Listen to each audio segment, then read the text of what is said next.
धन्यवाद अध्यक्ष जी। मैं इस संविधान के 129वें संशोधन अधिनियम के विरोध के लिए खड़ा हूं। अध्यक्ष जी, मैं समझ नहीं पा रहा हूं, अभी 2 दिन पहले संविधान को बचाने की, संविधान की गौरवशाली परंपराएं की कस्में खाने में कोई कमी नहीं रखी। 2 ही दिन के अंदर संविधान की जो हमारी मूल भावना है, 2 ही दिन के अंदर संविधान का जो हमारा बेसिक स्ट्रक्चर है, 2 ही दिन के अंदर संविधान का जो हमारा संघीय ढांचा है, उसको खत्म करने के लिए संविधान संशोधन बिल लाए हैं।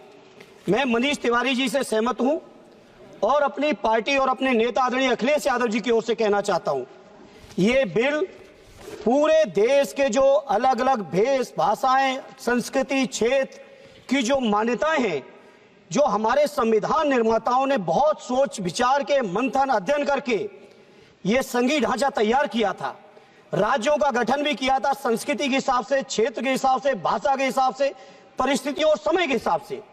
मैं नहीं समझता अध्यक्ष जी, मुझे कहने में कोई संकोच नहीं, उस समय के हमारे संविधान निर्माताओं से विद्वान, बाबा साहब भीमराव अंबेडकर से ज्यादा विद्वान इस सदन में अभी कोई नहीं बैठा, मुझे कहने में संकोच नहीं है। और ये संविधान की मूल भावना को खत्म करके कैसे तानाशाही के रास्ते निकाले जाएं, इसके अलावा कोई काम ही नहीं बचा है। आखिर ये मनीष तिवारी जी ने कहा, कहीं एक विधानसभा के चुनाव अगर कोई अविश्वास आता है, अगर बहुमत नहीं मिलता है, तो क्या पूरे देश का चुनाव कराओगे? पूरे देश का चुनाव कराओगे? और ये लोग एक देश, एक संविधान, एक चुनाव की बात करते हैं। जो लोग 8 विधानसभाएं भी एक साथ नहीं करा पाते हो, मौसम देख के तारीखें बदलते हो, वो लोग बात करते हैं एक देश एक चुनाव की।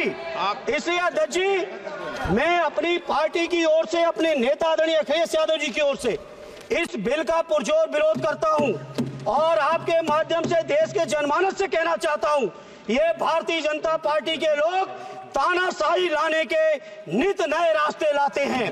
जो 8 विधानसभाओं का चुनाव एक साथ नहीं करा पाए, 4 राज्यों के चुनाव एक साथ नहीं करा पाए, वो पूरे देश की लोकसभा और सारे प्रांतों की विधानसभाएं एक साथ कराने की बात करते हैं। मैं पूछना चाहता हूं सरकार से, अगर एक प्रांत के अंदर सरकार गिरती है तो क्या पूरे देश की लोकसभा के चुनाव कराओगे? क्या अगर लोकसभा के चुनाव के चक्कर में उस प्रांत के लोग क्यों सफर करेंगे? अरे चर्चा कर लेना, अरे कुछ नहीं बचा है, कुछ नहीं बचा है आपके पास। अध्यक्ष जी, सदन को थोड़ा सा सिस्टम में लाएं।